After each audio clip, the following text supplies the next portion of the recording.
يوم نقول لجهنم هل امتلأت وتقول هل من مزيد وأزلفت الجنة للمتقين غير بعيد.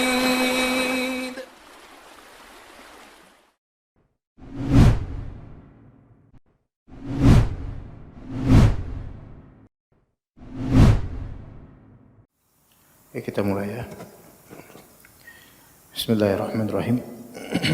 Assalamualaikum warahmatullahi wabarakatuh. Alhamdulillahilladzi arsala rasulahu bil huda wa dinil haqqi liyudhhirahu 'ala ad-dini kullihi wa kafaa billahi shahida. Wassalatu wassalamu ala nabiyyina al-Mustafa Muhammadin wa ala alihi wa sahbihi ومن اهتدى بهديه إلى يوم الدين. اللهم إنا نسألك الهدى والتقى والعفاف والغنى. اللهم إنا نسألك علما نافعا ورزقا طيبا وعملا متقبلا. يا حي يا قيوم برحمتك أستغيث أصلح لي شأني كله ولا تكلني إلى نفسي طرفة عين. أما بعد فإن أصدق الحديث كتاب الله وخير الهدي هدي محمد صلى الله عليه وسلم وشر الأمور محدثاتها وكل محدثة بدعة وكل بدعة ضلالة وكل ضلالة في النار. أما بعد.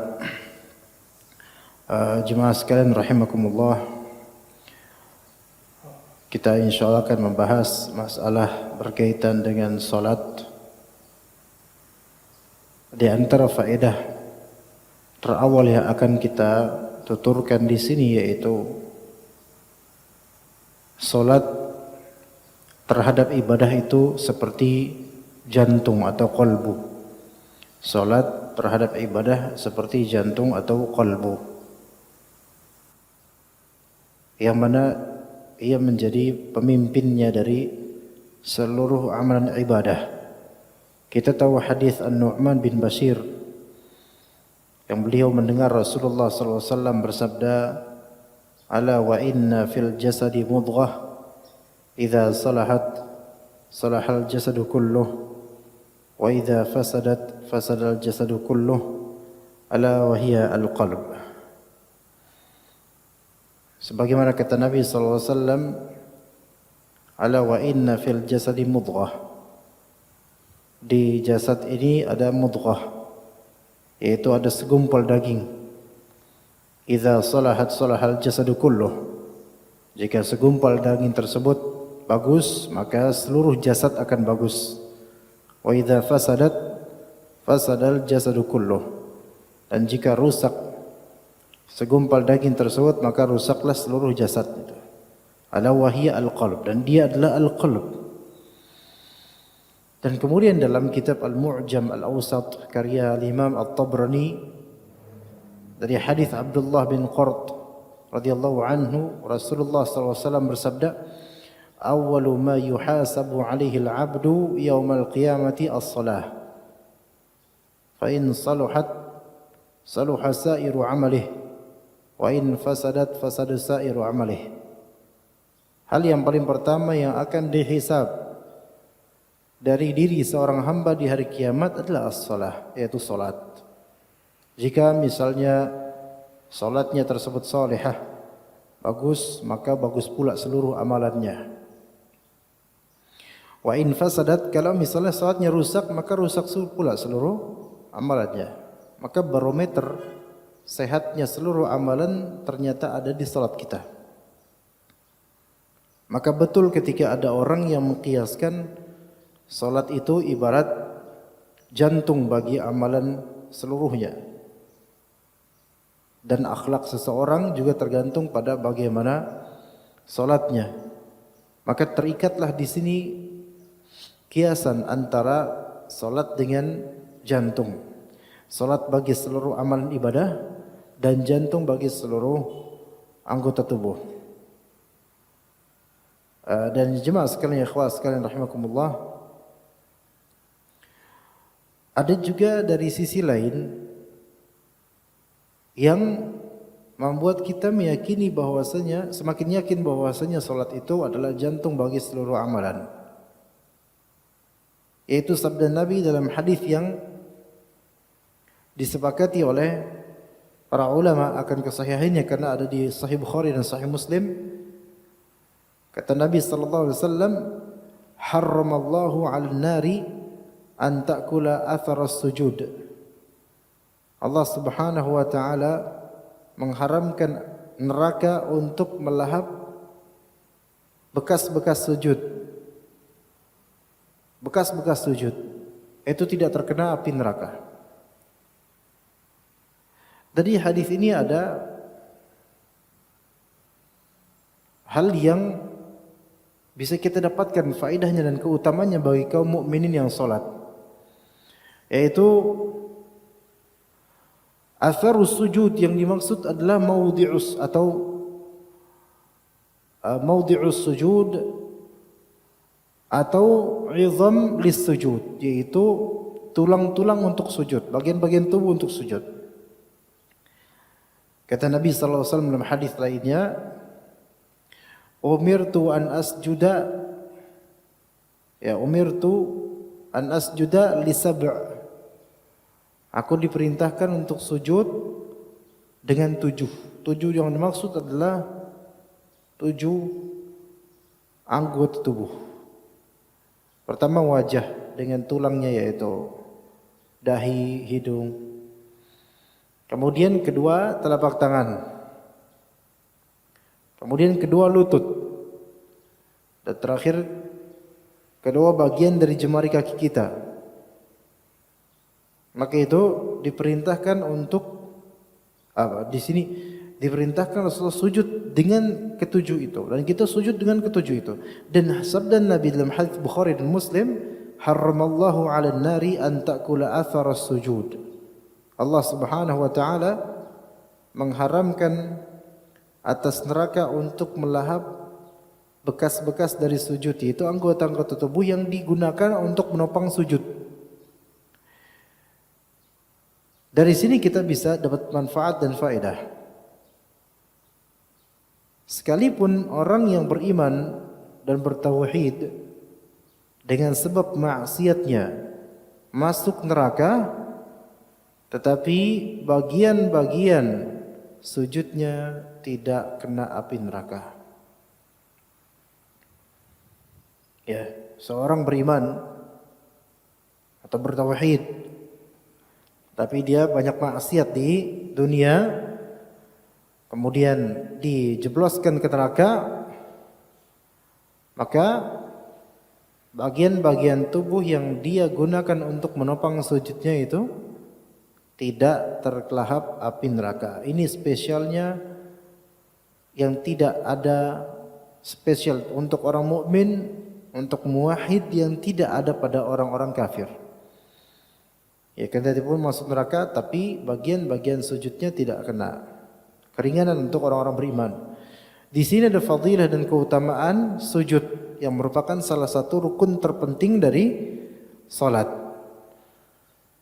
Maka bagi orang yang rajin salat, maka insya Allah dia mendapatkan hal yang menakjubkan di akhirat nanti.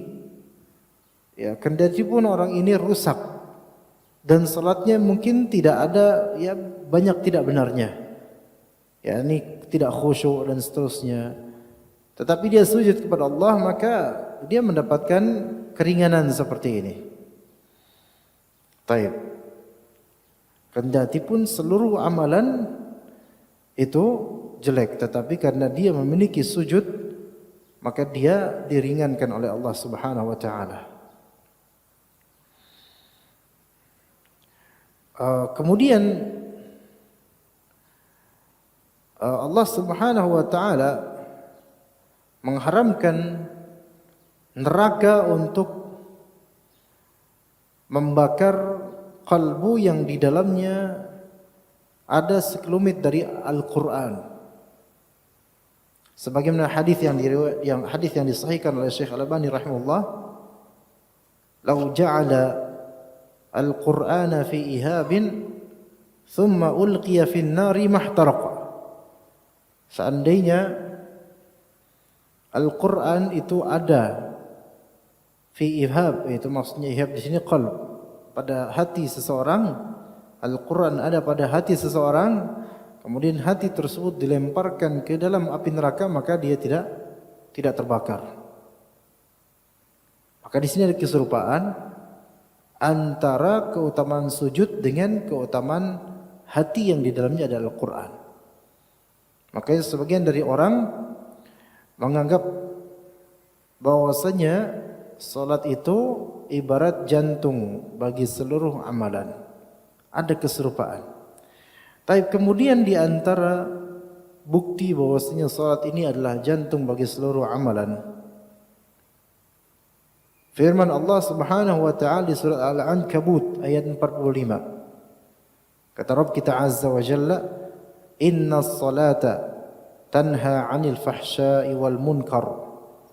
Sesungguhnya salat itu mencegah dari kekejian dan kemungkaran.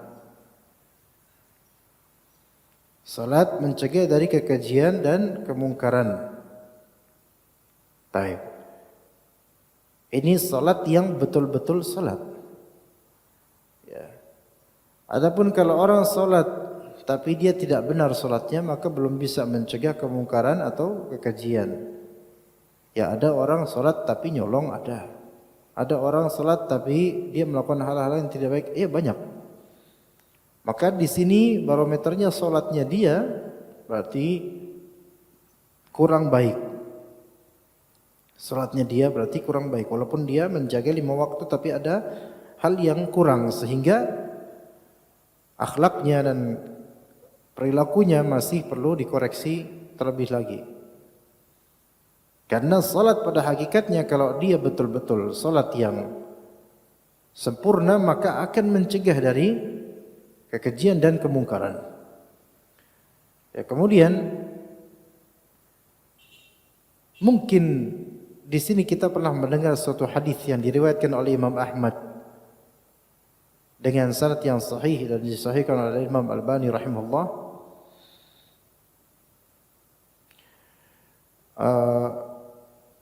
Ada beberapa sahabat berkata kepada Nabi sallallahu alaihi wasallam, "Inna fulanan yusalli al-laila kullahu fa idza asbaha saraqa."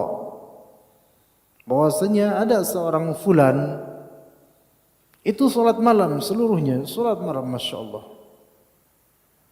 Fa idza asbaha saraqa, tapi ketika dia di pagi hari justru dia jadi maling gitu loh. Jadi dia malamnya itu penuh dengan salat dan ibadah. Tapi pada pagi harinya dia mencuri. Dilaporkan kepada Nabi kejadian tersebut, maka kata Nabi apa? Kalimat yang Nabi tuturkan ini kalimat yang ajaib ya. Kalimat yang mungkin tidak disangka oleh banyak orang. Kata Nabi SAW, "Satamna'uhu salatuh." Salatnya itu akan mencegah dia, yaitu mencegah dia dari mencuri. Ringkas sekali kalimat Nabi SAW, tapi di sini ada faedah jemaah sekalian. Ada faedah. Pertama, salat itu kalau benar bermanfaat untuk mencegah diri pelakunya dari perilaku yang tidak baik. Itu satu. Kedua, kita tidak bisa berputus harapan kepada orang yang masih salat. Kalau dia masih salat, walaupun dia mungkin ada kebejatan dan tidak benar, tapi kita bilang kepada dia tentang dia, insya Allah salatnya itu akan membuat dia bertaubat nanti suatu saat. Makanya pernah di antara murid saya WhatsApp, gimana kalau misalnya ada seseorang dia salat waktu rajin, salat rajin, tapi dia nggak mau pakai jilbab. Kadang kan kalau kita ditanya seperti itu jawabannya, itu nggak bermanfaat tuh salatnya tuh, nggak benar pasti salat. Ya benar juga, jawabannya itu benar juga. Tapi kalau kita tidak mau berputus asa, kita bilang jawabannya adalah sebagaimana jawaban Nabi. Suatu saat salatnya dia akan membuat dia memakai jilbab. Atau kalimat yang Anda jawab ketika itu, jika salatnya benar, maka dia akan memakai jilbab nanti suatu saat, insyaallah. Maka jemaah sekalian, salat ibarat jantung bagi seluruh amalan. Kalau misalnya salat itu diperbaiki, maka amalan akan menjadi membaik insyaallah. Tapi ketika salat tersebut rusak, maka pasti ada kekurangan di amalan kita. Maka kita lihat jemaah sekalian di amalan kita. Ya, kita lihat di amalan kita apakah bagus atau tidak, maka itu kita bisa mengetahuinya dari salat kita. Taib, dalam kitab Al-Kabair karya Imam Az-Zahabi rahimahullah, masalah tarkus salat atau meninggalkan salat, beliau mengkategorikannya sebagai dosa besar dan dihitung di sini dosa besar yang keempat. Allah Subhanahu wa taala berfirman, "Fa khalafa min ba'dihim khalfun adha'u as-salata wattaba'u asy-syahawat." Fasawfa yalqawna ghayya illa man taba. Di surat Maryam 59 sampai 60. Maka datanglah sesudah mereka golongan atau generasi pengganti yang jelek yang Allah Ta'ala sifati golongan ini adha'us salata wattaba'us syahwat, yaitu adha'us salah, menyia-nyiakan salat. Kemudian karakter mereka yang kedua, wattaba'us syahwat, mengekor pada hawa nafsunya, syahwatnya. Maka dua ini jemaah sekalian saling melazimkan satu sama lain. Saling melazimkan satu sama lain. Menyia-nyiakan salat dan menurutkan hawa nafsu itu kelaziman. Orang yang menyia-nyiakan salat pastilah dia menurutkan hawa nafsunya. Dan juga sebaliknya, orang yang menurutkan hawa nafsunya pasti salatnya itu enggak benar. Jadi saling melazimkan satu sama lain. Maka mereka kelak akan menemui kesesatan kecuali orang yang bertaubat. Jadi kita lihat sekarang banyak dari manusia menyia-nyiakan salat. Walaupun di waktu subuh atau bahkan di waktu maghrib sekalipun. Yang saya kadang-kadang ke kajian di tempat tertentu seperti daerah-daerah tertentu di Jakarta, di Lubang Buaya misalnya. Ketika azan maghrib itu anak masih di jalanan, kemudian anak melewati daerah yang itu Lubang Buaya dan dekat Taman Mini dan belakang Taman Mini yaitu Lubang Buaya kan ada banyak lahan-lahan kosong yang isi rumputan masih liar dan kadang ada sungai kecil yang di situ banyak ikan. Kalau anda lewat situ, anda kadang melihat walaupun sudah azan maghrib di pinggir jalan masih ada beberapa pemuda yang memperhatikan mancing di selokan tersebut. Lihat bagaimana ketika Allah Ta'ala mengajak mereka hayya 'alas salah hayya 'alal falah, mereka lebih ke ikan. Mereka menyanyikan panggilan Allah melalui lisan muadzin. Dan pernah pula di kediaman anak di Cilangkap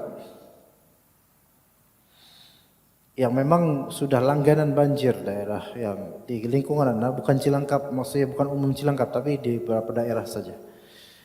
Yang mana kediaman anak depannya masjid, depan masjid. Alhamdulillah dekat masjid. Kemudian kalau di situ banjir, pasti para penjala itu bakal berdatangan untuk menjala karena kadang-kadang dapat ikan gede-gede, lebih gede daripada tangan kadang-kadang. Soalnya masih banyak rawa-rawa di situ dan masih banyak sawah, masih ada beberapa sawah atau kebun-kebun liar yang basah dan lembab dengan air. Nah, suatu ketika terjadi sedikit banjir berapa sentimeter ya.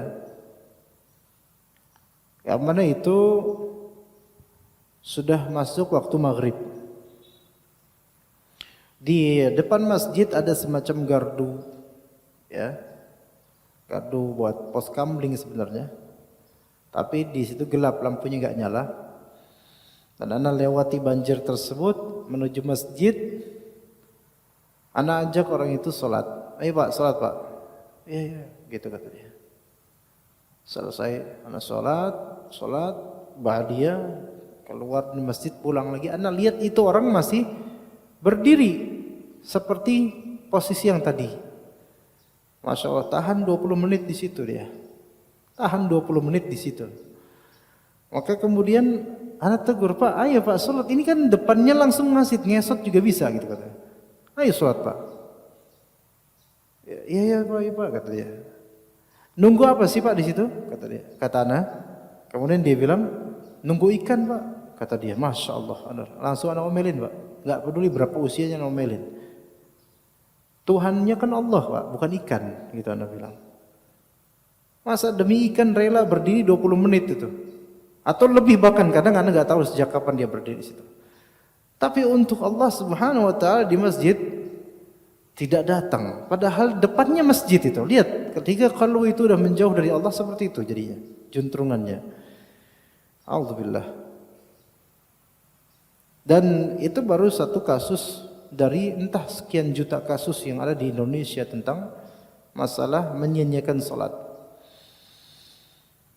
Allah Subhanahu wa taala berfirman di surat Al-Ma'un ayat 4 sampai 5. Wa fawailul lil musallin alladzina hum an salatihim sahun. Maka celakalah bagi orang-orang yang salat, yaitu orang-orang yang lalai dari salatnya.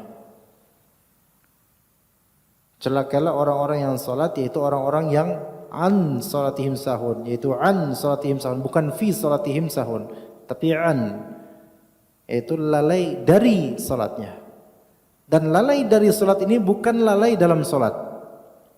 Maka bedakan jemaah sekalian agar tidak terjadi kesalahpahaman.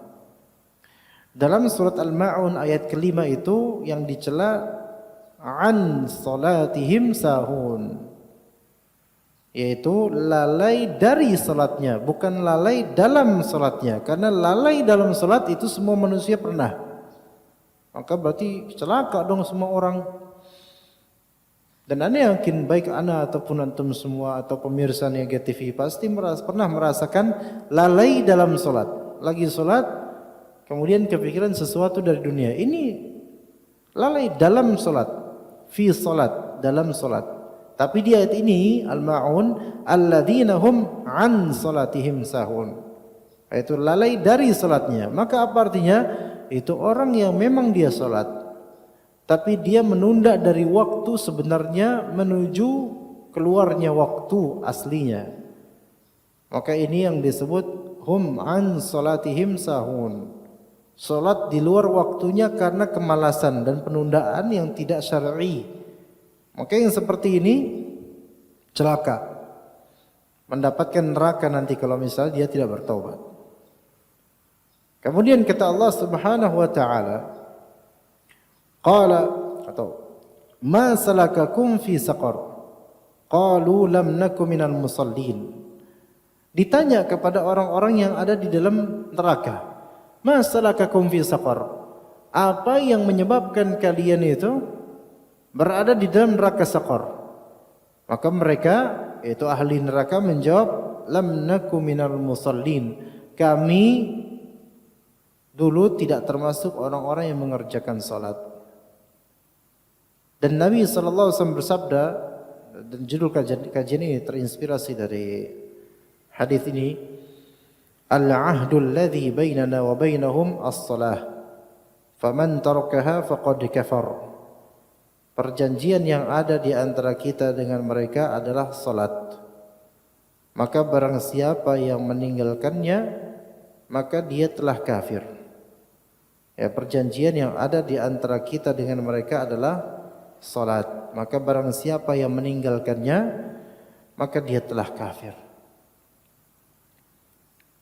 Ini akan kita sebutkan hukumnya sesuai dengan hadis lain yang serupa dengannya, itu hadis yang diriwayatkan oleh Imam Ahmad. Kata Nabi sallallahu alaihi wasallam, "Man taraka as-salata muta'ammida faqad bari'at minhu dhimmatullah." Barang siapa yang meninggalkan salat secara sengaja, maka sungguh jaminan Allah telah terlepas dari dirinya. Siapa yang meninggalkan salat dengan sengaja, maka sungguh jaminan Allah telah terlepas dari dirinya. Ini semua menunjukkan kafirnya orang yang meninggalkan salat. Cuma masalahnya sekarang, meninggalkan salat di sini seperti apa maksudnya? Di lafal hadis man taraka as-salata dengan tambahnya alif lam dalam as-salat, itu menunjukkan meninggalkan keumuman salat. Itu seluruh salat dia tinggalkan. Bukan maknanya man taraka salatan, barang siapa meninggalkan satu salat dengan sengaja, bukan. Tapi salat-salat itu ditinggalkan, enggak salat sama sekali dia. Maka yang seperti ini keluar dari Islam. Dan ini pendapat yang dipilih oleh Syekh Muhammad bin Shalih Al-Utsaimin dalam kitab dia Syarah Al-Mumti', dan itu yang sahih. Dan itu juga menjadi madhab bagi sebagian ulama, di antara Imam Syafi'i, madhab Syafi'i dan seterusnya, yang mana orang kalau meninggalkan salat secara mutlak sama sekali enggak salat maka kafir dia, walaupun dia tadinya bersyahadat. Tapi karena dia meninggalkan sama sekali maka dia kafir. Adapun kalau seseorang meninggalkan salat sekali atau bolong-bolong beberapa kali dan dia meyakini wajibnya salat, maka dia tidak dikafirkan. Namun yang pasti yang sepertinya adalah fasik, itu sudah pasti. Meninggalkan salat sekali saja itu kefasikan, tapi tidak serta-merta dihukumi kafir. Kapan dihukumi kafir? Pendapat yang sahih adalah, yang lebih sahih pendapatnya adalah ketika seseorang pertama menganggap salat itu tidak wajib, padahal dia bukan mu'allaf. Maksudnya dia sudah berilmu, dia Islam dari kecil, kemudian pas gedenya menganggap salat itu enggak wajib, maka dia keluar dari Islam, kufur, kafir. Itu yang pertama. Yang kedua, ketika dia meninggalkan salat secara mutlak, maka dia bukan seorang muslim. Taib kasus, bagaimana kiranya kalau seseorang tidak meninggalkan salat secara mutlak, seperti yang pernah saya lihat sendiri dan dengar langsung di suatu Idul Fitri atau Idul Adha, dan lupa, dulu di Kalibata, waktu lebaran di Kalibata. Kan ada Kalibata Mall ya, dulu Kalibata Mall itu enggak seramai sekarang ya. Nah, di situ biasanya kalau salat Id diselenggarakan itu, baik Idul Adha atau Idul Fitri. Dan anak kan asli orang sana. Kami salat di sana kemudian bersama kaum muslimin sekitar belasan tahun lalu lah. Anda masih teringat kejadian simple, kalimat simple tapi sampai sekarang mengena di anak. Itu ada kan ketika kita selesai mendengarkan khutbah, kaum muslimin berbondong-bondong ke rumah mereka masing-masing. Ya, membawa sajadah, biasa kan gitu. Sarungnya dibiarin diaur-aurin di lapangan, tapi sajadah dibawa. Maka kaum muslimin bawa sajadah ya, jalan. Bergerombol begitu dengan banyak kaum muslimin. Ternyata dekat anak ada seperti preman gitu. Preman yang juga pakai sajadah juga, jadi preman alim. Teman-temannya kemudian melihat dia dan mereka ketawa. Ketawa sambil bertanya, "Lu sholat lu?" gitu kata dia, kata mereka. Kata orang ini kemudian, "Ya iyalah, mumpung setahun sekali, masa gua nggak sholat?" gitu kata dia. Masya Allah, katanya dalam hatinya, ini kok kayak gini nasibnya gimana ya? Dia bilang dia masih termasuk, Ini setahun sekali, masa saya nggak sholat bareng setahun sekali gitu. Dan dia menganggap bahwasanya itu amalan saleh. Jadi berarti selama ini 5 waktu di setiap hari tidak pernah diamalkan kecuali itu sholat Id itu. Maka amalnya tidak sah. Kenapa kita katakan tidak sah? Karena dia kafir kepada Allah Ta'ala. Kenapa kafir? Kenapa disebut kafir? Karena dia sama sekali tidak melakukan sholat fardu. Tetap ini disebut apa? Meninggalkan sholat. Maka melakukan sholat sunnah tanpa pernah melakukan sholat fardu, sholat sunnah tersebut tidak sah sampai dia bertaubat dari meninggalkan sholat fardu dan dia silakan sholat sunnah. Dan saya pikir ini belum bertaubat orang karena dia masih berazam nanti nggak sholat lagi. Dan itu pun dia yakin karena sholatnya dia di Idul Fitr atau Adha itu karena banyak orang ikutan. Coba kalau nggak ada yang sholat, nggak bakal dia sholat. Udah gitu, jadi dia beramal udah sunnah doang, wajib nggak ada, udah gitu nggak ikhlas pula. Makanya seperti ini jemaah sekalian. Bahkan sebagian ulama mengatakan, sebagian orang di kesehariannya 5 waktu itu nggak pernah sholat. Tapi kalau Jumatan dia datang, gimana nih kasus? Ada yang seperti itu? Bisa jadi banyak loh di Jakarta. Karena kantor-kantor banyak. Kemudian kantor-kantor menyelenggarakan salat Jumat baik di basement atau di lantai sekian atau di masjid kantor dan seterusnya. Akhirnya salatlah dia ikutan dengan kaum muslim karena nggak enak kalau dia nggak salat sendiri, ntar teman-temannya kan ngeliatin ih nggak salat nih. Atau dia merasa sama dengan orang kafir. Dan dia nggak pernah sholat kecuali Jumatan itu. Maka kita bilang, kalau dia sholat Jumat tersebut, niatannya bukan untuk melazimkan sholat rutin setelahnya, maka dia belum disebut Muslim. Bukan. Kecuali kalau ditaubat, astagfirullah, saya kok selama ini nggak pernah sholat, saya mulai sholat fardu, ini fardu wajib. Maka dia diterima. Tapi kalau misalnya rata-rata sholat Jumat karena tidak enakan dengan teman kantor, maka 1, sholatnya tidak sah disebabkan 2, dia nggak pernah sholat dan dia adalah non muslim. Walaupun penampilannya muslim, selama antum tahu dia tidak pernah sholat maka dia tidak dianggap sebagai muslim. Cuma kan sekarang masalahnya jemaah sekalian, dengan banyaknya orang yang tidak sholat 5 waktu, dan ini masih banyak, na'udzubillah. Bagaimana hukum mereka dari segi keislaman? Kalau kita tahu nih orang ini nggak pernah sholat sama sekali, dan kita yakin orang ini nggak pernah sholat, maka setelah meyakini memang jelas dia nggak pernah sholat, kita bermuamalah kepada dia seperti bermuamalah kepada orang yang keluar dari Islam, kafir. Begitu. Kita tidak menyapa salam ke dia. Kalau kita betul-betul tahu dia nggak pernah sholat sama sekali, walaupun dia itu kelihatan muslim. Namun bagaimana dengan konteks ketika dia meninggal, sementara kita tahu dia tidak pernah sholat dan kita tidak menganggap dia muslim lagi, maka ketika dia meninggal kita nggak sholatin karena kita tahu dia bukan orang muslim. Taib.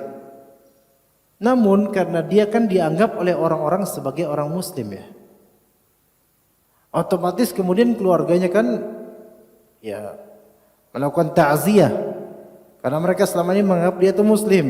Karena zahirnya memang muslim, KTP Islam, dikenal sebagai orang muslim dari kecil. Nah ini yang menjadi masalah ikhwan. Antum tahu kondisi dia nggak pernah sholat, sehingga antum menganggap dia bukan muslim, kafir dia kepada Allah. Tapi masyarakat menganggapnya muslim. Akhirnya diselenggarakan ta'ziyah, pemandian, pengkafanan, kemudian akan disolatkan di masjid. Maka di sini tanya, apakah kemudian antum mensolatinya? Anda jawab tidak. Antum tahu dia itu tidak pernah sholat, maka jangan sholati. Baik. Hanya saja kan masyarakat kan mengenal dia muslim. Maka apakah antum perlu memberitahukan kepada masyarakat bahwa dia keluar dari Islam? Tidak. Biarkan mereka mensolatinya. Antum tidak. Kenapa? Karena kalau antum bilang, Pak, Bapak, jangan sholatin dia kafir. Antum yang dikeprokin nanti. Sudah biarkan aja. Biarkan mereka mensolatinya. Karena mereka tidak tahu kondisi orang ini sebelumnya. Maka udah biarkan mereka mensolatinya. Dan mereka akan dapat pahala dapat mensolati tersebut. Karena ketidaktahuan mereka. Tapi sholatnya mereka tidak bermanfaat untuk mayit ini. Karena mayit ini telah keluar dari Islam. Tidak akan mendapatkan surga Allah Subhanahu wa taala. Begitu jemaah sekalian, dan kita lihat tidak sedikit dari pemuda zaman sekarang meninggalkan salat. Memang mulai banyak yang melakukan salat, alhamdulillah, tapi tidak sedikit pula yang meninggalkan salat. Kita lihat kalau malam minggu kayak nanti nih insyaallah. Tapi sekarang malam minggu pekan berapa? Sabtunya pekan 1, Ahadnya pekan 2. Ya kalau misalnya mereka sudah masih punya uang, biasanya jalan-jalan. Dan malam minggu sebagian dari pemuda yang kecanduan dengan game, mereka itu nginep di game online. Di warung game. Yang dulunya warnet, sekarang warung game online. Coba sesekali antum datangi mereka jam 4 pagi. Kita azan subuh jam 4:40 sekian. Antum gerbek deh ke warnet atau ke wargame itu. Gerbek ya. Antum lihat pemuda rata-rata, Masya Allah. Pemuda rata-rata, gak ada yang bapak-bapak, jarang banget bahkan bisa dibilang gak ada. Ya karena buat apa coba? Nah pemuda-pemuda ini jemaah sekalian, kalau antum tanya, Dek udah sholat isya belum? Mereka tersipu malu. Atau udah sholat maghrib belum? Mereka tersipu malu. Atau udah sholat asar belum kemarin hari? Mungkin mereka geleng-geleng. Tapi untuk game, mantengin game itu, mereka bisa semalaman. Bahkan kita dengar berita demi berita, anak game itu mati di tempat game online. Ya karena racun dari nikotin yang asapnya itu kan nempel di mana-mana dan seterusnya. Jadi banyak hal, racun dan juga faktor keletihan. Itu terjadi jemaah sekalian. Dan itu pemuda. Maka alhamdulillah kalau misalnya di antara kita punya putra atau putri yang disekolahkan baik-baik ke Islam, dan sekarang sekolah Islam itu incaran. Supaya apa? Banyak orang tua sekarang sadar akan ngerinya zaman sekarang. Yang Allah Ta'ala persaksikan di sini yaitu datang zaman berikutnya yang mereka menyia-nyiakan salat dan mengikuti syahwat. Dan kita saksikan jemaah sekalian seperti itu. Sehingga banyak orang tua yang merelakan betul-betul membanting tulang demi membiayai anaknya di pesantren, dan itu bagus. Hanya saja tidak sedikit yang mengeluhkan akan mahalnya biaya di pesantren atau biaya pendidikan di pesantren. Padahal keluhan ini sebenarnya tidak perlu, karena insya Allah Allah yang rezekikan dia. Ya, di sini Anda juga sempat ngobrol dengan beberapa asatidzah terkait dengan masalah pesantren, ya, biayanya. Yang mana masyarakat ini menuntut fasilitas maksimal untuk pesantren dengan SPP yang minimal. Sampai ada orang tua, Pak. Ya, memang ingin anaknya saleh-salehah. Punya anak berapa gitu. Ada satu anaknya kuliah di bidang umum dan satu anaknya di pesantren. Kalau tidak salah ceritain dari Ustaz Abdullah Zain dari Purbalingga atau daerah di pesantren dia Tunas Ilmu, ya, kalau nggak salah. Ketika dia wawancara dengan wali santri ini, meminta keringanan biaya harga untuk anaknya yang masuk pesantrennya beliau, hafizahullah. Maka ditanya alasannya kenapa Pak kau minta keringanan? Maka bapak itu dengan entengnya bilang apa? Saya ada anak yang sedang kuliah di bidang apa umum disebutkan. Itu butuh biaya besar sekali, besar biayanya. Tapi untuk pesantren ini dia nggak sebesar itu dan minta dikeringankan. Tapi untuk ilmu dunia dia besar. Masya Allah. Jadi betapa kita ini sejujurnya lebih memporsikan untuk dunia kita itu lebih besar dibandingkan dengan untuk akhirat kita. Ya, anak-anak kita yang nanti ada salat akan salat atau tidak. Sebagian dari kaum muslimin itu pengen agar bisa salat itu pokoknya gimana caranya supaya bisa salat dengan cara yang murah. Enggak apa-apa berpikir seperti itu, tapi ketika dihadapkan kepada yang mahal maka dia jangan mengeluh. Karena insya Allah amalan dan ganjaran sesuai dengan upaya juga. Baik, kemudian dalam hadis riwayat Abu Hurairah beliau berkata, "Kana ashabu Muhammadin sallallahu alaihi wasallam la yarawna syai'an minal a'mali tarkuhu kufrun ghairas salah." Dahulu para sahabat Nabi Muhammad sallallahu alaihi wasallam tidaklah memandang sesuatu pun dari amal ibadah dalam Islam yang mana meninggalkannya adalah suatu kekufuran kecuali salat. Ya, jadi meninggalkan kekufuran, meninggalkan salat itu merupakan kekufuran. Bahkan Ibnu Hazm berkata, setelah syirik itu mempersekutukan Allah Taala, tidak ada dosa yang lebih besar daripada menunda salat hingga habis waktunya. Menunda salat hingga habis waktunya. Banyak kaum muslimin bahkan menunda salat hingga habis waktunya dan itu pun enggak salat. Allahu musta'an. Ya. Dan sebagian dari kaum muslimin tidak punya ilmu tentang masalah menjamak salat. Sampai ada pendaki gunung. Ya, pendaki gunung beberapa orang biasa kan mendaki gunung kan enaknya kan petang menuju malam dakinya gitu. Ya, malam. Maka kan udah mulai dia dari bawah jalan. Ya, mereka hiking dari bawah ya. Dari bawah tersebut mereka mulai jalan lama, ini sudah waktu asar dan mereka belum sholat asar. Ya, belum sholat asar. Salah satu orang di kelompok tersebut bilang, ayo yuk kita sholat asar dulu yuk. Apa kata teman yang lain dengan entengnya bilang, udah kita jamak aja sama sholat maghrib, bukan? Dijamak sama sholat maghrib, asar dijamak sama maghrib. Saking jahilnya. Dan teman-teman yang lainnya juga mengamini, ayo udah bagus tuh gitu. Masya Allah. Jadi bagi mereka adalah ketika seseorang safar, dia boleh menjamak sholat itu sesuai dengan kemauan dia.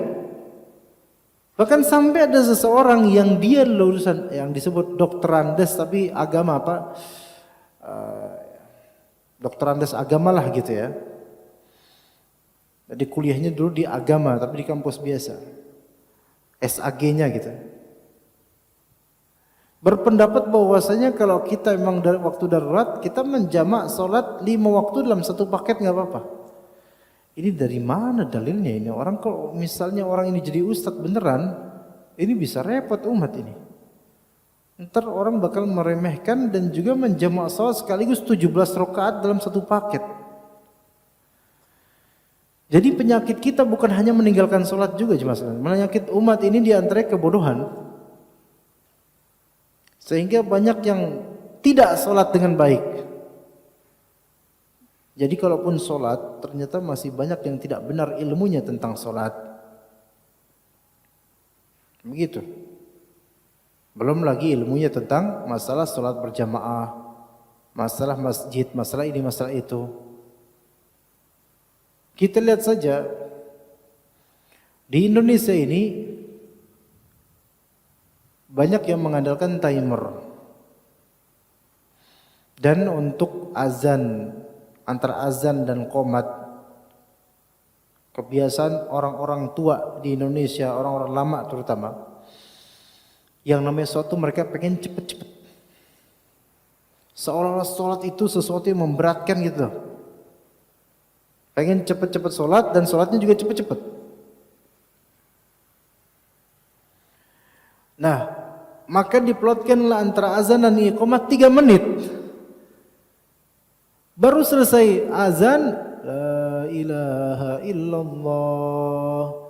Kita ngeliat timer udah 2.40. Tinggal 2 menit saya sholat 2 rakaat selesai nih timernya. Ya. Ini sekaligus ini depan rumah anak kayak gini. Cuman karena anak imamnya, jadi kalau anak masih sholat, gak ada yang berani qomat. Oke, anak kadang agak lama-lamain biar makmum-makmum yang lain tuh pada bisa dapat sholat sunnah. Masya Allah. Jadi mereka pengen cepet-cepet sholat. Pengen cepet-cepet sholat bukan karena rindu akan sholat, tetapi karena pengen cepet-cepet, udahlah kayak nggak mau ada urusan sama sholat gitu loh. Bukan karena rindu akan sholat. Nah, ketika sholat kemudian, dan ini terjadi pada kehidupan anak sebenarnya di lingkungan, walaupun anak imamnya, tetapi untuk mengubah timer itu susah karena beberapa orang tua memang kekeh dengan keinginannya. Maka kemudian sholat, anak baca surat dengan bacaan Al-Fatihah yang cepat, maksudnya normal, enggak terlalu menghayati lama. Alhamdulillah, itu kan lama. Alhamdulillahirabbil alamin, Ar-Rahmanir Rahim, ini kan cepat. Anak baca kadang-kadang 2/3 halaman atau 1 halaman, ya. 2/3 berarti sekitar 70%-nya segitu. Tapi kemudian ada seorang bapak yang dari dulu sampai sekarang dan entah sampai kapan selalu komplain masalah anak baca panjang. Padahal bacaan anak nggak jauh-jauh dari paling al-ghasyiyah itu kalau segitu ya segitu. Maksudnya segitu ya, 70% dari 1 halaman. Tapi dikomplain. Belum ngerasain ya. Gimana kalau di masjid-masjid sunnah itu kalau sholat subuh lamanya minta masya Allah. Kadang-kadang sebagian sampai 1 rakaat 2 halaman. Ya, kadang begitu. 1 halaman setengah. Kayak tadi subuh anak di Masjid Kalibata City, anak kajian di sana. Rakaat pertama baca surat An-Nazi'at 1 halaman setengah. Itu jemaah banyak banget, ratusan. Dan nggak ada yang ngeluh. Tapi ternyata orang terdekat ini yang kadang-kadang justru beda sikapnya pada kita. Ngeluh dari dulu sampai sekarang, lama nggak kuat. Taib. Yang ajaibnya, sholat lama kadang-kadang batuk-batuk gitu, atau nyindir-nyindir dan seterusnya lah.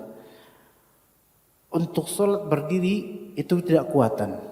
Taib selesai sholat kemudian jalan kaki dan ngobrol sama tetangga sambil berdiri.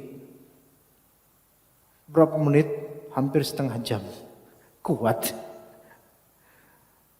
Maka sebenarnya yang dimaksud kuat di sini dikuat apa kok? Pas ngobrol kuat, pas dengerin ayat nggak kuat, gitu loh.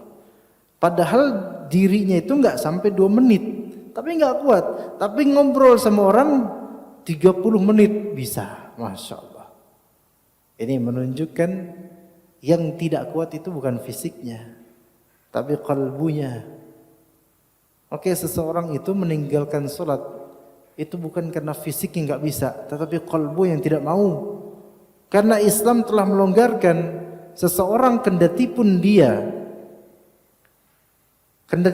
cacat, nggak bisa berdiri, dia dirawat dengan dibalut di mana-mana dan dia diam gitu saja, bahkan tangan nggak bisa gerak, wallahi dia tetap wajib sholat. Dan dia sholat kemudian dengan isyarat kepalanya sholat. Walaupun kondisi seperti itu, luar biasa. Maka kita simpulkan orang-orang yang tidak sholat itu, mereka bukan karena tidak bisa sholat atau tidak punya kemampuan untuk sholat, tapi memang qalbu mereka tidak mau sholat. Nah, ini yang perlu ditanamkan kepada kaum muslimin agar mereka bangkit sholat. Dan kadang-kadang itu saya singgung di khutbah Jumat. Karena khutbah Jumat jemaah sekalian, antum akan menemukan semua orang. Dari yang rajin salat, dari yang kadang-kadang salat sampai enggak pernah salat kecuali di khutbah Jumat, di Jumatan. Maka khutbah Jumat itu kesempatan buat kita menyampaikan risalah ilmu kepada orang-orang yang tidak tersentuh ilmu kepada mereka. Bahkan saya punya teman, Allahumma musta'an, semoga Allah beri hidayah, ya, teman kecil. Dan teman-teman kecil saya rata-rata enggak pada sholat, ikhwan. Mereka di Kalibata jadi preman, tunggang langgang kemana enggak jelas. Kasihan saya ngeliatnya. Kalau saya lewat dulu, udah belasan tahun lalu ya, saya kalau lewat untuk menuju ke sholat berjamaah di satu musalla, maka teman saya ini bilang, nitip dong gitu. Nitip sholat kata dia. Sholat dititip, Masya Allah. Ini kayak nitip gaduh-gaduh. Mau ana balas tuh, karetnya 2 apa 1 gitu. Ya. Tapi pernah suatu ketika ana melihat dia di dalam masjid, kayak ana masuk masjid, ana ngelihat dia di masjid lagi duduk sama temannya. Dan itu ana kaget. Jadi ada beberapa individu yang kalau kita lihat di masjid, kita yang kaget. Saking enggak pernahnya nih orang masuk masjid. Tapi ana enggak mungkin ngomong, tumben lo di masjid, ntar dia bakal kabur. Dan ana ngelihat dia di masjid, dia pelangak-pelongo, bingung gitu. Ya. Ini orang-orang enggak pernah ke masjid, ketika ke masjid, dia bingung, merinding gitu, karena dia berada di tempat yang selama ini asing buat dia. Masya Allah. Tapi ana enggak mau ngebully dia, ana ngebully dia di pengajian ini aja. Dia pun enggak ada di sini. Dan enggak tahu sekarang masih hidup atau sudah wafat. Semoga Allah Ta'ala beri hidayah pokoknya. Kasihan. Anak ngeliat sikapnya, ngeliat gini. Bingung ngeliat dalam masjid tuh, bingung dia. Kayak ketakutan gitu. Allah musta'an. Anak khawatir dia kesurupan habis itu. Tapi alhamdulillah enggak. Ya. Ada orang seperti itu jemaah sekalian yang mereka belum tersentuh AC masjid. Tapi ada juga orang yang memang dulunya enggak pernah ke masjid, bahkan enggak pernah sholat, yang kemudian Allah beri hidayah sampai menjadi orang yang betul-betul memakmurkan masjid. Yang ini ada sedikit kisah yang kemudian orang ini sampai menumpahkan air matanya. Ada kantor Pertamina di dekat Bundaran HI, kawan. Anda nggak tahu Pertamina apa namanya, karena Pertamina kan banyak ya. Dekat Bundaran HI ya. Yang ada jadwal khutbah di sana. Ajaib ikhwan. Ketika ini cerita yang luar biasa yang Allah takdirkan motor Anda mogok, bukan mogok, motor Anda itu rusak. Anda dari Duren Sawit ketika itu Jumat duha Anda rutin live streaming di Insan TV di Duren Sawit sana. Maka dari sana naik motor. Dan di jembatan di dekat sungai yang dibuat oleh Bang Yos dulu ya. Di jembatan tersebut tiba-tiba kejiret rantai motor Ana. Depan dan belakang kejiret. Kejiret tuh bahasa Betawi dulu, kejiret itu kesangkut. Belakang depan kesangkut. Ini nggak bisa jalan sama sekali. Sementara udah jam 11, Anda harus ke Bundaran HI. Bayangin dari Duren Sawit ke Bundaran HI jemaah sekalian. Masya Allah. Anda langsung cari tunggang langgang, mencari bengkel. Alhamdulillah ketemu dan orang bengkel itu bersedia untuk nanti diboyong ke bengkelnya. Anda mesen ojek online. Jalan kemudian. Alhamdulillah ngepas sampai di masjid di Pertamina tersebut. Dan ketika itu judul khutbah Ana adalah anak adalah titipan. Pertanggungjawaban orang tua terhadap anak. Ada marbot masjidnya, ya, yang ternyata marbot masjid itu ternyata nanti jadi supir Ana. Maksudnya di perjalanan itu bukan supir Ana sekarang, supir Ana di perjalanan setelah itu. Setelah Jumatan ada makan-makan sama beberapa orang Pertamina, orang besar di Pertamina, makan sambil ngobrol dan seterusnya. Selesai, ternyata ana nggak nyangka ternyata ana akan diantar pakai mobil, terserah mau kemana aja. Mana mobilnya mewah banget lagi, masya Allah. Taib pas masuk mobil, ana kaget loh. Ini marbot tadi jadi supir. Oh iya, ana Ustaz ya. Taib, najak duduk, ya, duduk biasa gitu. Ngobrol biasa, mulai dia membuka kartu dirinya. Pak Ustadz, masa lalu saya itu jelek sekali Pak Ustadz. Saya dulu durhaka sama orang tua saya itu pengen saya itu beragama bagus dan saya berbelas tahun dulu tidak pernah sholat Ustadz. Saya baru dapat hidayah dari Allah Ta'ala 2 tahun yang lalu. Kemudian dia nangis, tangisan yang gak pernah anda sangkakan sebelumnya jemaah sekalian. Yang mana dia menceritakan ayahnya telah meninggal. Ayahnya telah meninggal dan ayahnya dari dulu itu punya cita-cita untuk dia. Apa cita-cita ayahnya untuk dia? Cita-citanya cuma satu, supaya anaknya ini sholat. Bayangin, kita tuh mencita-citakan anak-anak supaya sukses jadi dokter, jadi ustadz, jadi ini, jadi itu. Ini saking jeleknya ini anak, cita-citanya mudah-mudahan tuh sholat tuh anak. Cuman itu dong, udah cukup dah. Tapi sampai bapaknya wafat belum sholat juga dia, masya Allah. Jadi rusak sekali ini dia ketika dulu. Kemudian Allah beri hidayah dan kemudian beliau cerita, kemudian banyak hal yang diceritakan sampai bilang tadi malam ana melihat judul khutbah Ustadz yang bakal dikhutbahkan tadi kan malam Jumatnya melihat. Itu ana melihat baca anak adalah titipan itu ana sudah merinding Ustadz. Dan anak di khutbah itu anak berusaha menahan gejolak tangisan anak kata dia. Dan masya Allah, beliau menceritakan pengalaman hidayahnya dari yang tadinya anti sholat dan dinasihat sama semua keluarga sholat enggak mempan. Tapi ya suatu ketika dia sholat, saya lupa ceritanya apa kok dia bisa sholat. Tapi sekarang dia sangat semangat menuntut ilmu agama, menjadi pengurus salah satu masjid di salah satu Pertamina. Dan menjadi orang-orang yang betul-betul mencari ilmu. Beda. Ya maka di sini jemaah sekalian, ketika kita menemukan ada orang di tengah-tengah kita yang sekarang enggak mau sholat, maka itu bukan berarti suatu saat sampai kapanpun dia tidak akan sholat. Boleh jadi suatu saat Allah akan beri hidayah.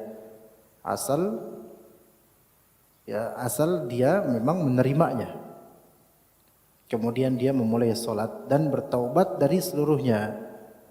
Dan dia tidak perlu untuk mengqadha sholat yang jumlahnya ratusan atau ribuan rakaat tersebut yang telah ditinggalkan. Ya. Baik, saya pikir mungkin untuk materi kita tidak berlarut lagi ya, karena kita cukup sampai poin ini aja ya. InsyaAllah ta'ala kita cukup sampai poin ini aja karena anda sendiri harus istirahat juga jemaah sekalian. Kita cukup sampai sini insyaAllah ya. Wa sallallahu ala nabiyina Muhammad wa ala alihi wa sahbihi ajma'in. Subhanakallahumma bihamdika asyhadu an la ilaha illa anta astaghfiruka wa atubu ilaik. Assalamualaikum warahmatullahi wabarakatuh.